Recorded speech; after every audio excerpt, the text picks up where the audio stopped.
Basically, I always wanted to be into comics. When I started off, like when I was a kid and everything, I was reading all the comics I could get my hands on, the Bengali comics, DC, Marvel, whatever I could get my hands on. Unfortunately, at that point of time, there were not too many comic books available in the market. Thankfully, by the end of the 90s, this publication came into foray. It was called Gotham, and they started publishing DC and Marvel in a very large scale in India. Not only India, I think they also published the Spider-Man issue or something like that. They were asking for people who are interested in comics to get into their, they were starting up a studio or something like that. Well, that actually made my decision, and I thought that yeah, I want to do this. And then I went to Bangalore, and I met the people over there, and they told me, yeah, fine, if you want to join, you can join, but it will take some time. You just have to hone up your drawing skills, art skills, whatever you say. So I started honing up my art skills, you can say.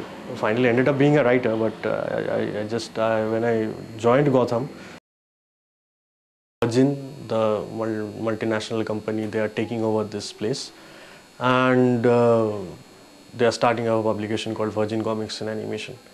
Like they were both into like comic books and animation both.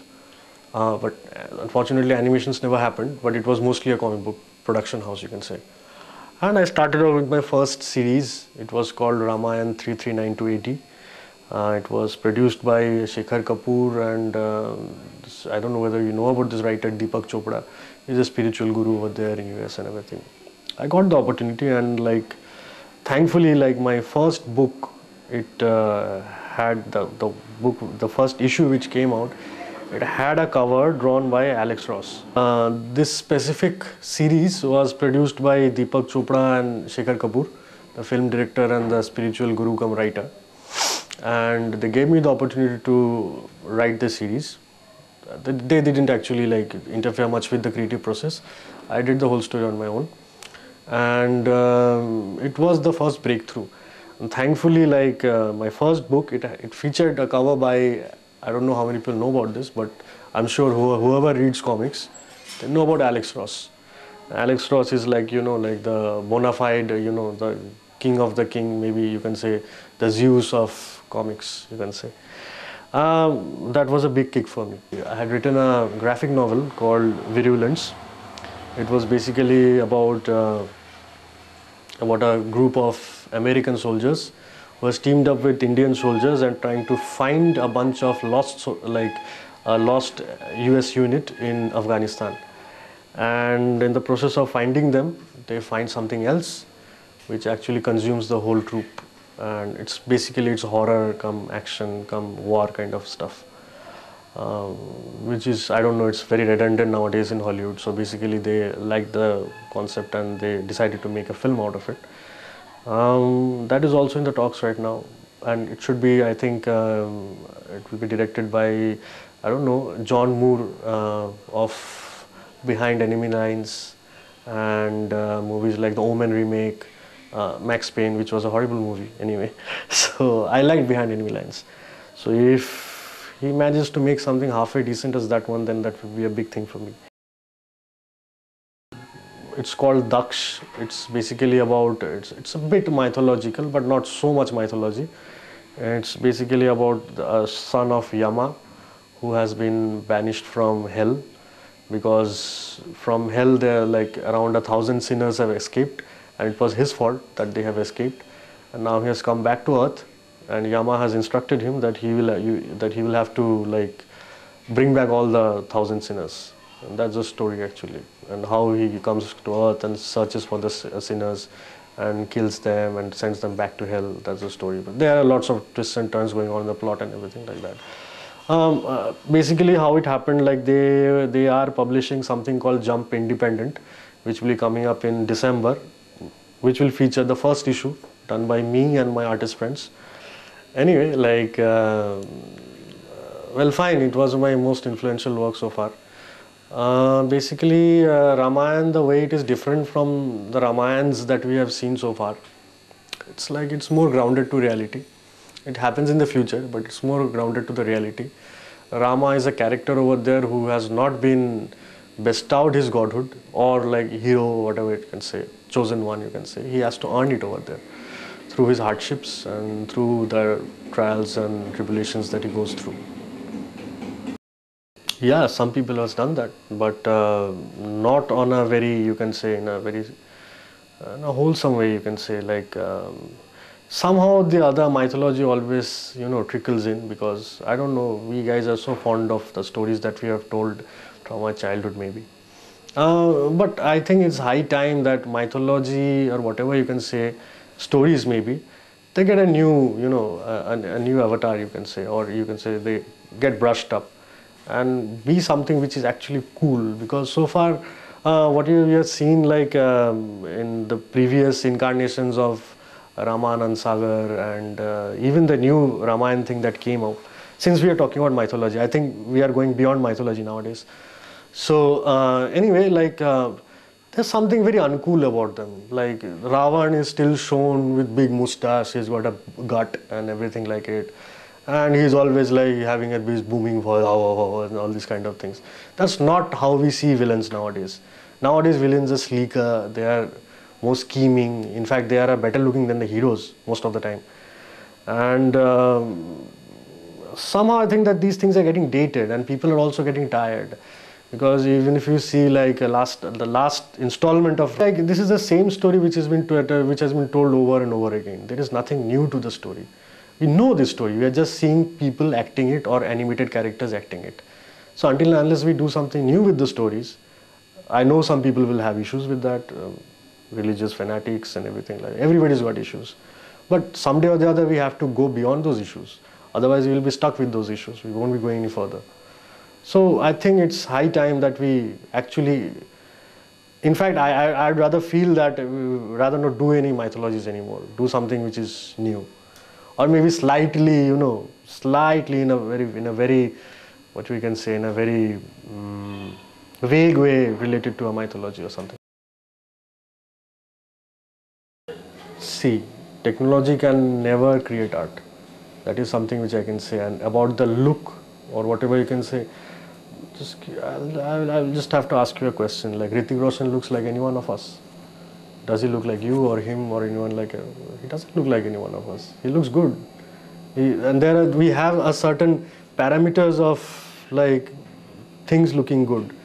So does Aishwarya Rai look like my sister or my mother or my girlfriend or someone like that? No, she doesn't.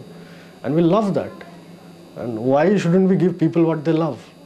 If you want to see a hero who has got muscles, who's tall, whose face is well chiseled, who has the cool attitude, obviously you go for a hero rather than seeing a pot-bellied person.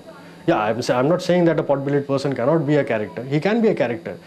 He cannot be a character whom you can, you can look up to, you can say. So, though I like Chacha Chaudhary, I don't want to look like Chacha Chaudhary. I'd rather look like Superman. I'd rather look like Green Lantern. Rather look like Batman. So, enemy. Okay. Every single story has got an enemy. I think you are referring to Irith. There I have done something with the last jihad and everything like that. So if you take, I will have to draw parallels here because otherwise I can't explain it to you. If you see a character like Captain America, who are his enemies? His enemies are the people from the Third Reich who are now trying to commence the Fourth Reich, like Red Skull, Baron Zemo, people like that. So we needed somebody whom we needed an enemy whom we can identify with. I know there are lots of jihadis who wants to destroy India. That also happened in like 26/11, and so we needed a proper identifiable enemy. So right now I cannot. The best enemy that came to my mind is the religious fanatics, and the way they're trying to disrupt the peace of the world. So we need some peacekeepers. So for that I needed anti-peacekeepers, you can say, who want to make war. So those were the last jihadis. Exactly. First of all, regarding this point, I'd like to say presently in India, comic book is still in a very nascent stage, unfortunately. I would rather There has been something which was playing in my mind for the last 2-3 days. You see, comic book industry or comic book as an art form in India has gone through a phase. Regarding stereotypes, there was something which was running in my head for the last 4-5 days, I guess. Like comic book as an industry or as an art form or as a whatever you can say, as a way of expressing yourself, has had actually two separate phases. It's almost like before Christ and Anno Domini.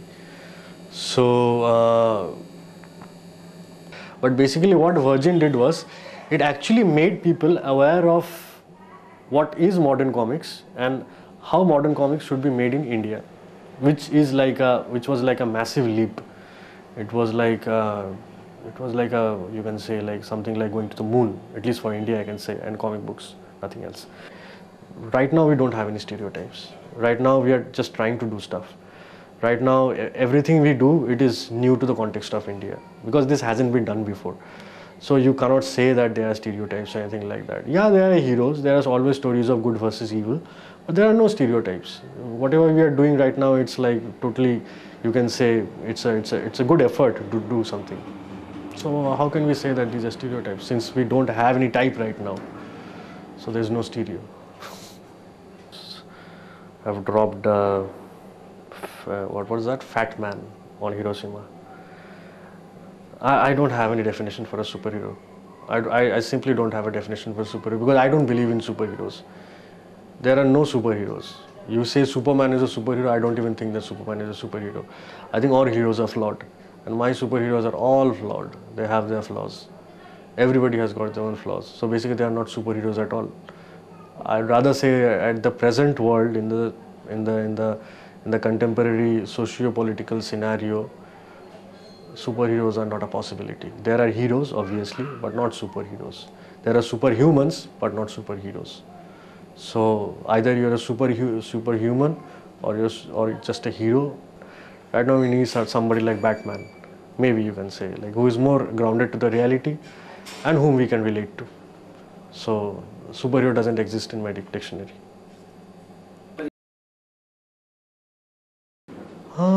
I love the power to make a lot of money. So anyway, yeah, what my powers? It's a tough question actually.